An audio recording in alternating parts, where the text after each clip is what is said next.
Alright, quick update on the Sonoma rough country lift kit install I did on the weekend there. I have contacted rough country. They have sent out the wrong parts and they are mailing them out. I should get them by mid next week and we'll put them in and go from there. So this is what's been done. So the lift kit is in, but they sent me out the wrong shocks, front and rear. So the front shocks are fully compressed on their own weight and jacked up. I only have about 1.5 inches to an inch. I will post pictures and videos here. So yeah, those are wrong. The rear shocks, everything back here went in good. The rear shocks are the wrong part number. So they're gonna be sending me the correct rears. I think these are for a Toyota.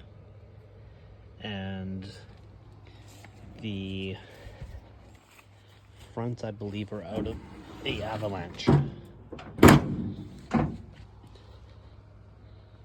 As for the rear, it all went in fairly easy. Of course, the shackle drops were a little difficult. On this side, the bushing was stuck in there. We got it out.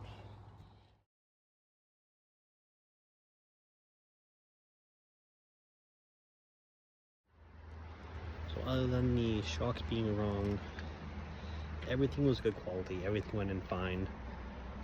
We were missing the passenger side drop diff bracket, which they are sending out as well.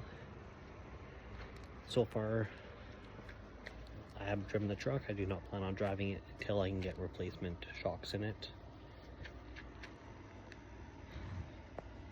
And from there, I also want to get the alignment done and the proper drop diff bracket put in on the passenger side instead of me just using washers to get through.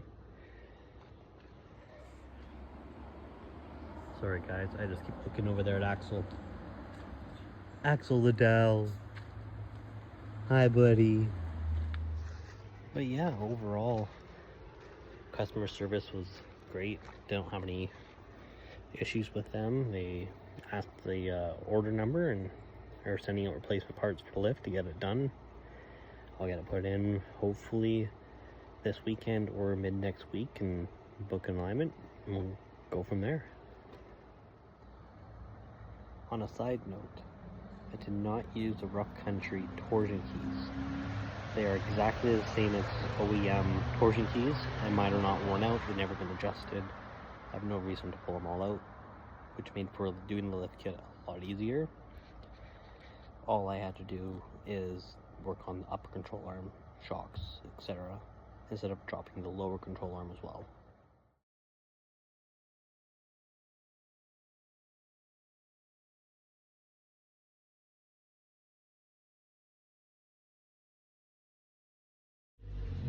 I did have an issue with my CV axle on the driver's side.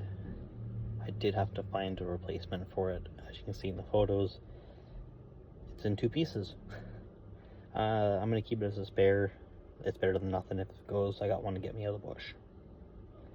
But I did have to find a replacement on a long weekend. Supposedly I got the last one in BC.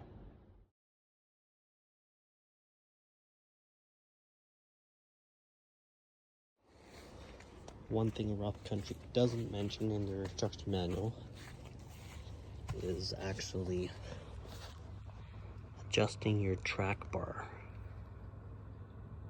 Right there above the differential. You have a camber bolt in there.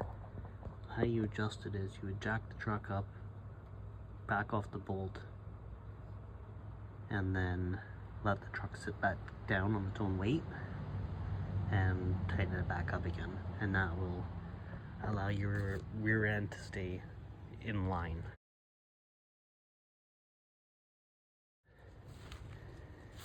A gentleman on Facebook actually told me that little trick because he didn't have that information when he did it and he happened to know the information.